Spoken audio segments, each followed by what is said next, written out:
Hello, everyone. It's Seth Rudetsky back here on Seth Speaks. Her story is inspiring. You will see. It's Christina Connors with a brand new CD. Hey! So I know Christina because I did the show called Broadway 101, and she was one of my stalwart singers in it. And I did it twice, 2007, 2008, and then literally never heard from her again. So Christina, where the hell have you been for the last 10 years? Well, first of all, thank you for having me, Seth. It's so exciting to be here back in New York. Well, I was in the city for a while, but I moved back to Greenwich, Connecticut, where I am a professional licensed massage therapist. That's why she's here, you guys. Yes. Holiday treat for the whole audience. That's Everyone right. gets, not at all. Anyway, go on. I'm not And Oprah.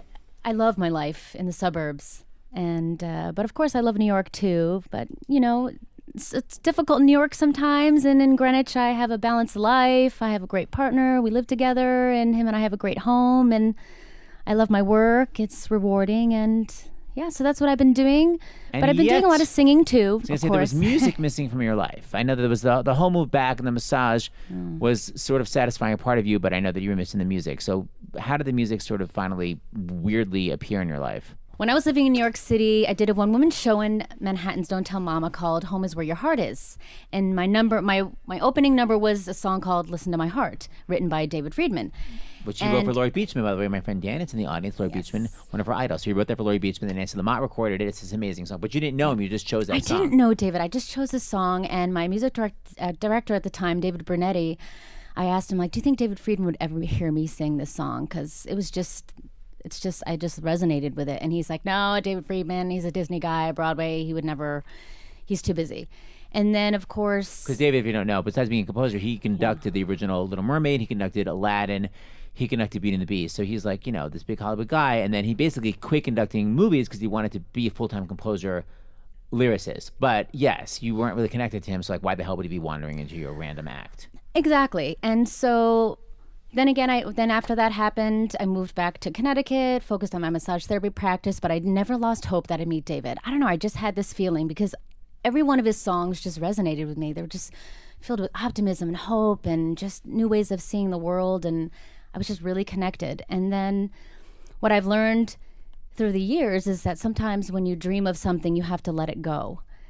And then just trust. I hate that. That's always like, I want a boyfriend. Then don't want one, you'll get one. It's like, no, I actually want one. I hated that. It drives me crazy. I don't want to let go of anything. But anyway, keep going. This is, by the way, why I have nothing. Keep going. No, this is, for me, it's more about trying to make it happen and really kind of just being present and being willing to see new ways of seeing things and doing things that open up new pathways. I see, you're not forcing it to happen, but you're allowed to want it, but don't force the universe. Exactly. Okay, that I'll buy. And when I did that, once again, I was depressed because I was missing music in my life. And then my mom had convinced me to go to a spiritual center because I was lonely. And there I walk up in Norwalk, Connecticut, Unity of Norwalk, and there was David Friedman, 2 rows in front of me. So it was one of those, like, you thought you'd meet him in New York, which is like the center of music on Broadway, and you didn't, and you randomly went to a spiritual center in Norwalk, and he happened to be sitting 2 rows. Turns out he was stalking you? I mean, I don't understand. Maybe, right? It's so bizarre. So he happened to be there because he goes to the same place?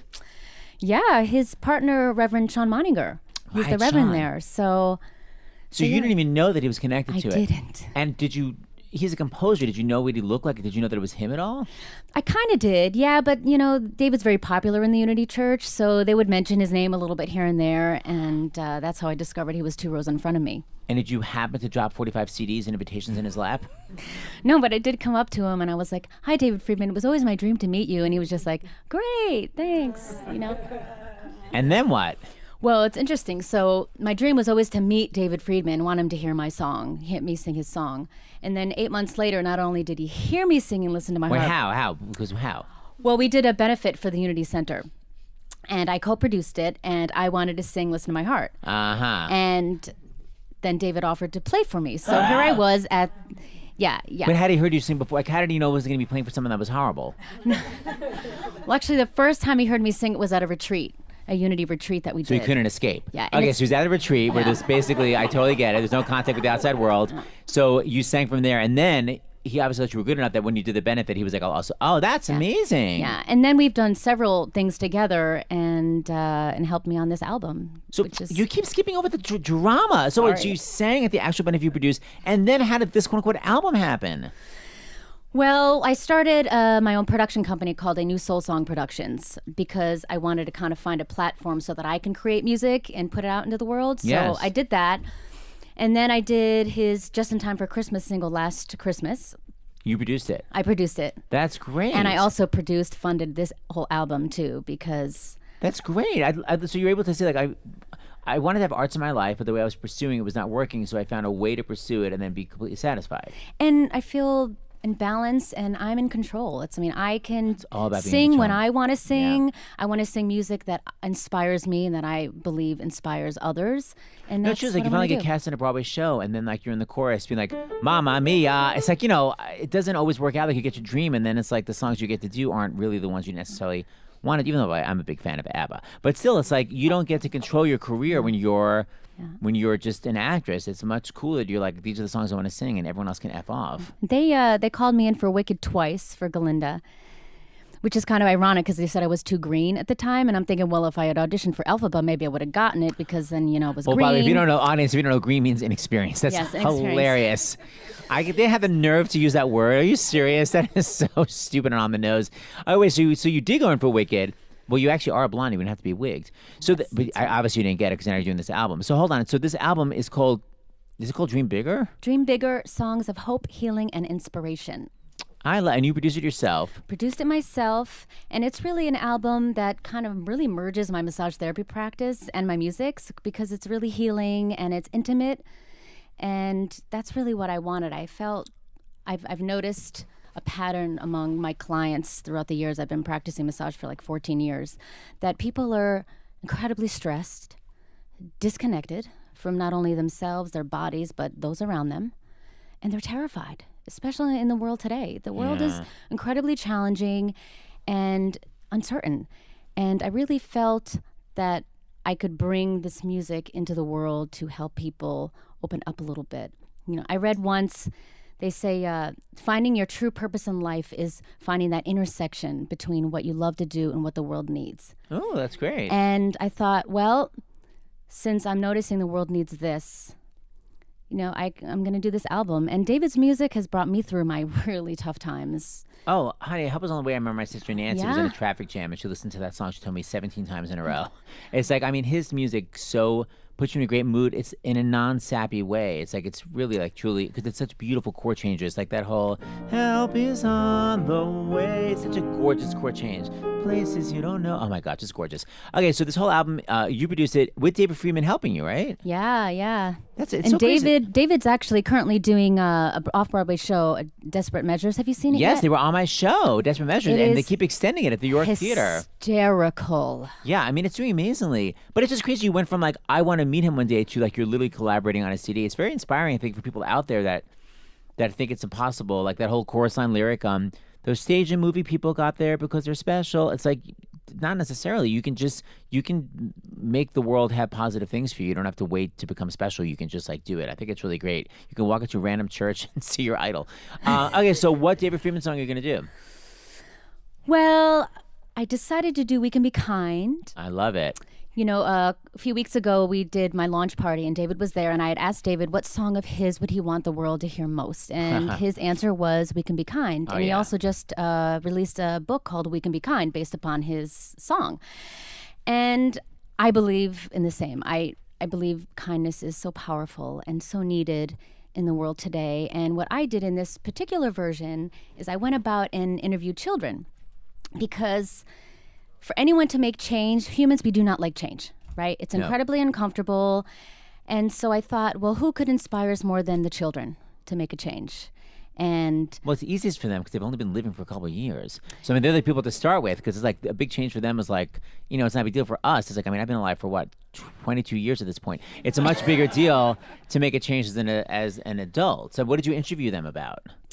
what they thought kindness was I see. and what kindness meant to them, and that's nice. giving me an example of what acts of kindness they've done.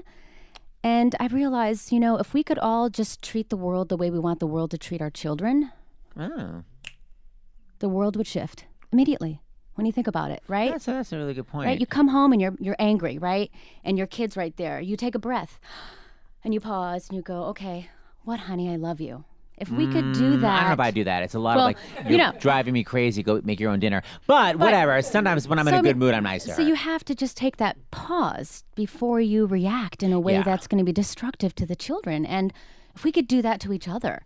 Well, it's the whole thing, like seeing the inner child in each person you talk to, instead of seeing what they were like as kids. And it's easier to be nice to them if you don't think of them as these mean adults. And if you just take a pause and remind, because if we don't take a pause, we're an automatic response, right? Yeah, automatic my husband reflexes. always tells me that. I'm always like, I'm calling back. He's like, why don't you take 1 minute before you call the police? Because I'm always like, how dare? And he's like, just take a minute. You're right, I'm busted. All right, so this is We Could Be Kind, music and lyrics by David Friedman. It's on Christina Connor's a new album called Dream Bigger.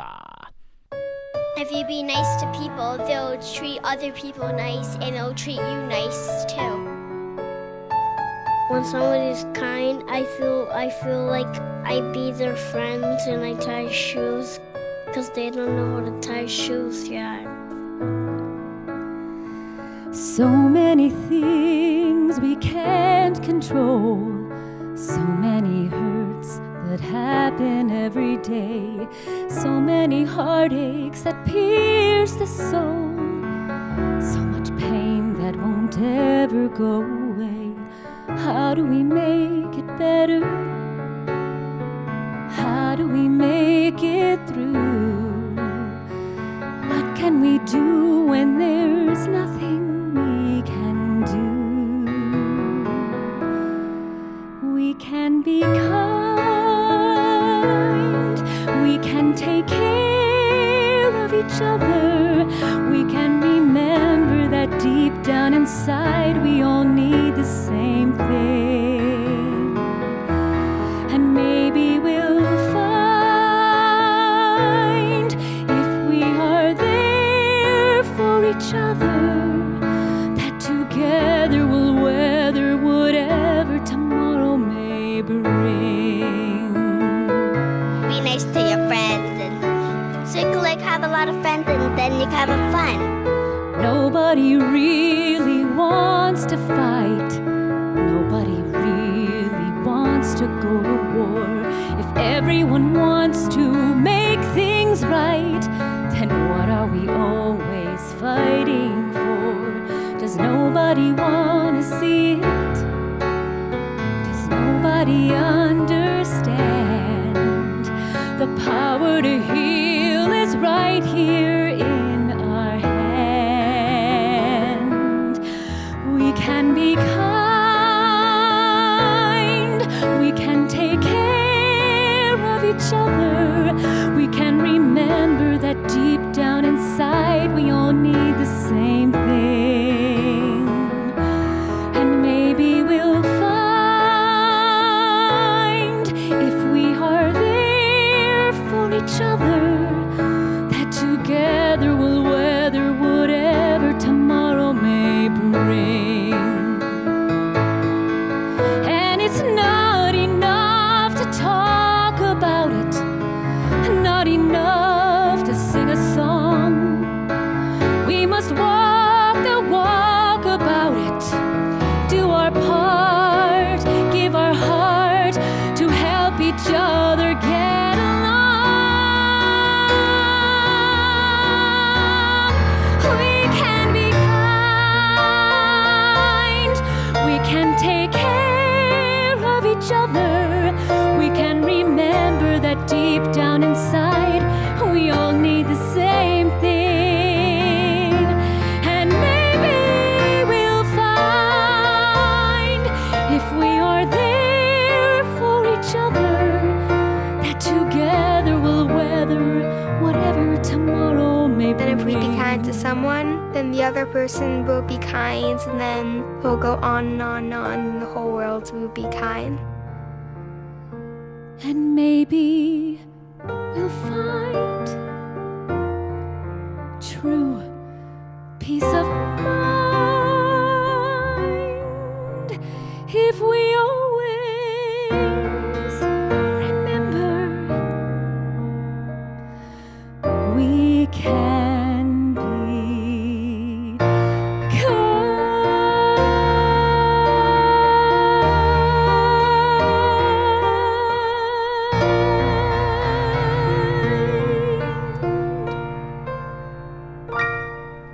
Bye-bye. That's Christina Connors. A great David Friedman song. CD is called Dream Bigger. Bye-bye. That was so great. I love that you changed that lyric. Do or die.